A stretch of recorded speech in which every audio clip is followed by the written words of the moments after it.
Katie. Hi everyone, this is Maisie. She is a Maltese cross, and I just wanted to do a quick video of how I gently bath the dogs so that they're not terrified of having their baths done here. It's really important to make a real big fuss of them and make it sound like the most exciting thing in the world. This is super important for puppies and you know, for like their first grooms. You want to not make it so scary and forceful. You want to make it sound really exciting and introduce everything really slowly to them. So I'll get started, and I'll try and talk as loud as I can so that you can hear me, because I've got the camera quite a way away. Okay, I've got the shampoo already mixed up for her. So I've got a coconutty first shampoo, and her second shampoo is a whitening shampoo, and I also have a conditioner for her that smells like baby powder, because I know that her owners really love that smell. I know, let's get started. So Maisie's been coming to me for a long time now, so she knows all the routine. She's not a terrified dog or anything. She's actually really quite confident in things for her grooms now. Hey, I know. Oh, okay. And she's one of the ones that absolutely loves coming here. She just comes running in, comes in to say hello, tries to get into the house to see my dog, who's a Yorkshire Terrier, Winnie. I have two dogs, but you only really care about one, because Kobe, he's an old man and he spends most of his life snoozing these days, so he doesn't really get up to much, so he's not as exciting to talk about. Okay, so I start by just making sure that the water's an okay temperature, and I constantly check the water temperature while I bath the dog the whole time, just because you know, someone else might turn something on in the house which will affect the water temperature. So then I use my hand as a guide to just let her know that the water's coming. So I'll put some in my hand and just kind of pat her with it. Yeah. Good girl. Good girl. And then once I feel like she's pretty relaxed about that, then I will start putting it on her body. And I leave the head to last. Good girl. Good girl. And I find a lot of owners struggle with getting their heads washed. So I'm hoping that the tips in this video will help with that kind of thing at home. Yeah, because they start freaking out and saying, don't come near me with that water. So the key to getting the head and face washed safely without them freaking out and without getting water in the ears is to use your hand as a guide as to where you're going to go. So I'm starting to again put water on her head just from my hand, so that she knows that I'm going to come near her head with the water. And it's quite normal for them to want to walk away, you know, no one really wants their face wet. So just gently approach them. You don't want to be squirting it directly in their face. Just come from behind them and move it forward, and use your hand as like a little massage. Okay. So just keep doing that lightly until you've got a bit of water on their face. You don't need a heck of a lot of water for this beginning bit on their face, because the shampoo will actually, it's got a bit of moisture on it too. So, and I always use tearless shampoo on their faces. So you can use puppy shampoo, or just basically something that has, oops, yeah, just a sniff down. Good girl. something that has tearless written on it so that you know that it's not going to sting their eyes when you use it on their face. I never use normal shampoo on their faces, and I find that this has really worked awesome for me in getting dogs who usually hate having their faces clean. They actually get to not mind it, and they don't resist it so much. Once they get to realise I'm never going to put stingy shampoo in their faces. Yeah, because it's not nice, and no one wants shampoo, horrible stingy stuff in their eyes. Yeah, so give a nice massage. And to clean their eye a bit, the bits in the corners of the eyes, I get my little finger and I'm just going in front of the eyes, like just kind of rubbing very gently like that, back and forth a few times, just to loosen up any goobers that might be there. Good girl. I'm just going to put a little bit more shampoo. And then to clean their mouth, I'm just going to, I hold one head at the top of their head and the other one underneath, so that I can get on this side, and I switch it up and go this side, just so that you can get all nice and underneath there, Adeline. Because if you support the top of their head, they can't move around too much, but again, you're not grabbing them really, really hard. Don't make the mistake of forcing them into anything, because it never works. And they just continue to hate it. Hey, you've got to work with what you're given. Okay, so I'm going to get started with her first shampoo. So, different bottle. And this is diluted shampoo, and the water in there, if you ever buy concentrated shampoo, most shampoos that you get, the pet shop have already been diluted, so you don't need to do this. But if you do happen to get shampoo that is concentrated, that you have to add water to use, make sure that you don't just put some in a bottle and then put water in it and use that same water every time.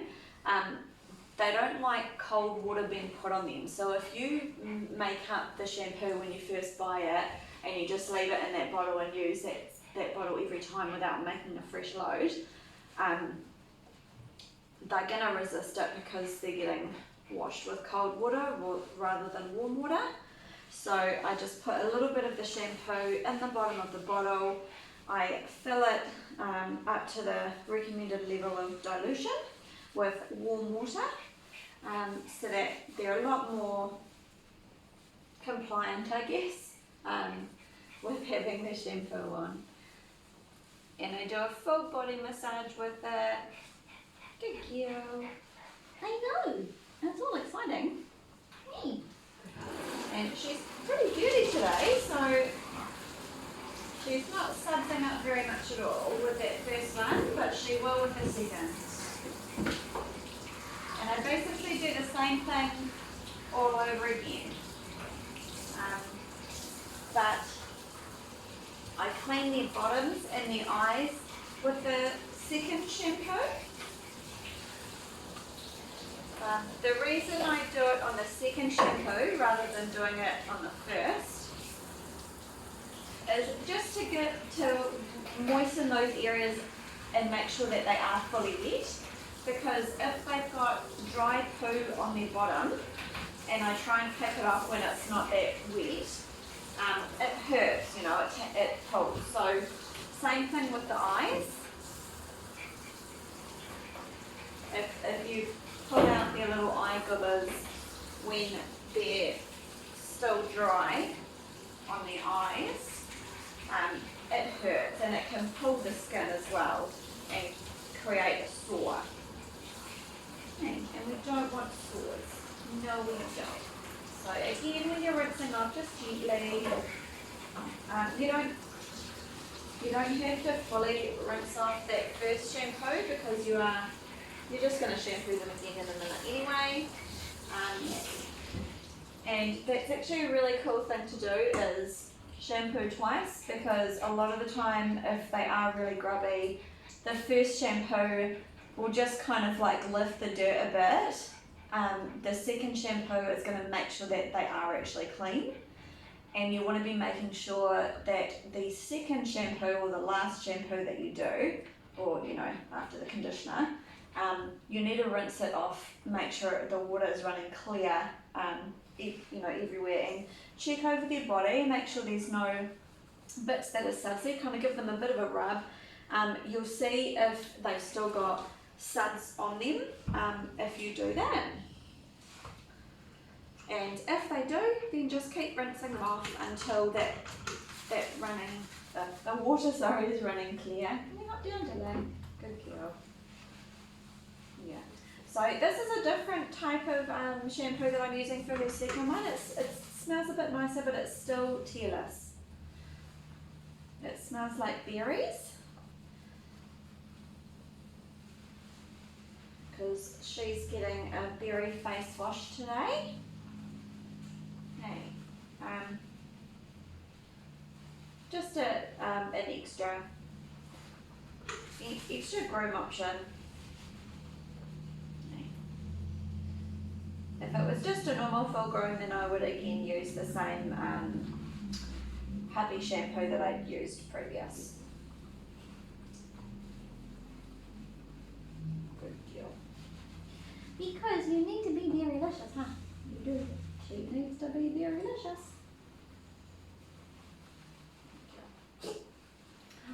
She's a good girl. Good girl. Yeah, the reason I say to make sure that you check their body after the final rinse out, to make sure that they are completely rinsed out everywhere, is because often if you don't rinse them out really, really well, that can actually cause skin irritation, because you get like a product build up on them. They get kind of itchy and flaky and things and start chewing at themselves. So that can sometimes be a reason for them being all scratchy and itchy after their baths. Not always, but sometimes. Good girl. So Maisie is going short today, so what I've done is I've actually mixed her conditioner into her second shampoo. Because she's gone short, I don't need to leave it in for as long as I might if she wasn't going short. And she doesn't have any knots or mats, so yeah, we don't need to focus too much on the conditioner with her today. Yeah. But she still gets one, because all of my doggies get one. And they all get a massage. They all get a full body massage as well. Okay, so while that is sitting for a bit, I'm going to clear her eyes and her bottom. And you don't have to at home, but I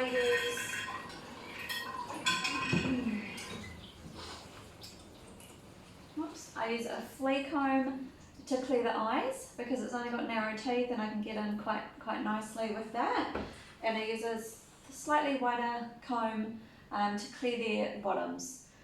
If you don't feel confident doing that, like if the dog is always constantly trying to hide their bottom and you're not too good at handling them to keep them standing, don't use a comb, just use your hand to clear their bottom, because it can be dangerous if you stab them with a comb somewhere. So if you don't feel confident in doing it, leave that out and just use your fingers to clear their bottom. And like me, you can have gloves on, so you're not going to get all gross. So I'm just going to rinse these because they've been in a disinfectant. They get disinfected after every dog, just so that there's no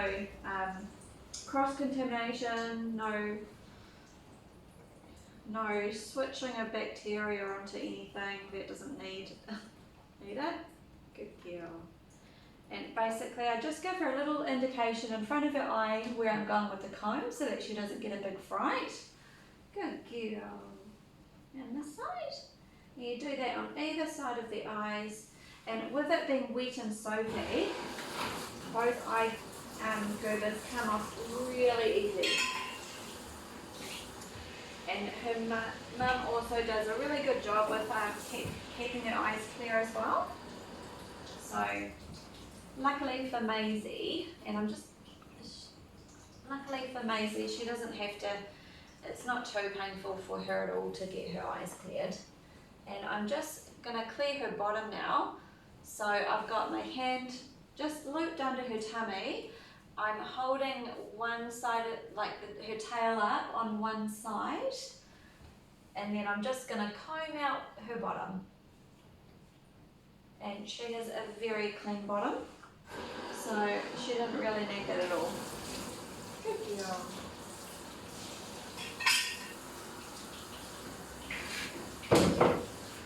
Yeah. Final runs, nice. Final runs. Final runs. Good girl.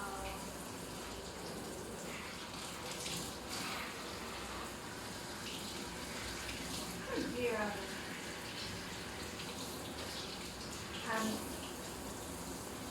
At some stage I'll make a video with either a puppy or a dog that's notoriously really freaked out by their baths, just so that you can see how I handle those dogs to bath them as well. It's obviously Maisie's actually really good and very calm in the bath, so it would be nice for you guys to see how to handle a dog that isn't very calm in the bath.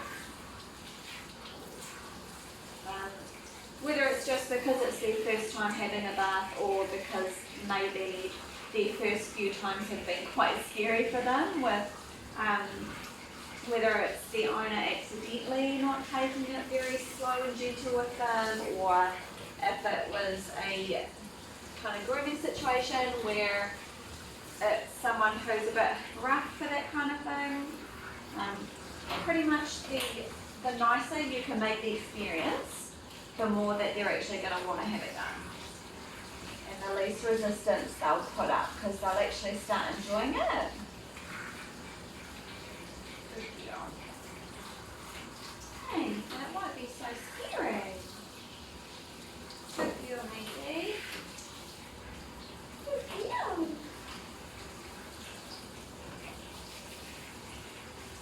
Good girl.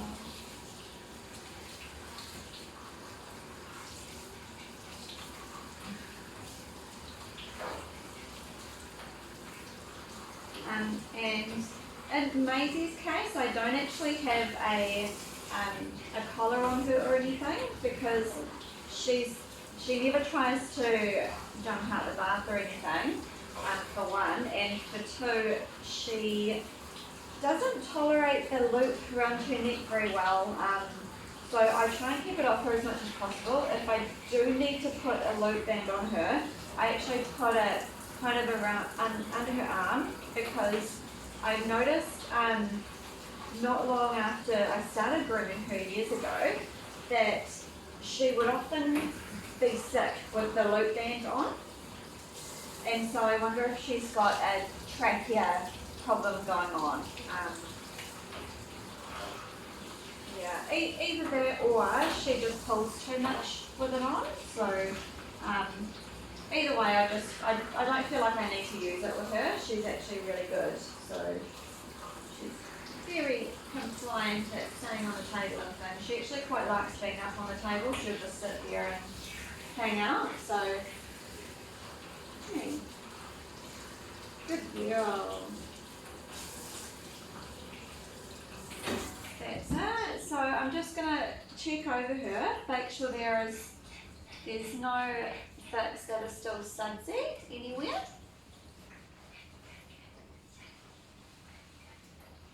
They're pretty much squeaky clean. Like you kind of get like a squeak when you rub them. That's how it feels or sounds. Good girl.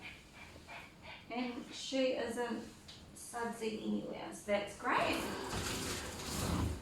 Excellent. Okay, excellent job. Yeah, happy? Yeah. And that's it. And done. That is it. I will get her dry and get started on her groom after that.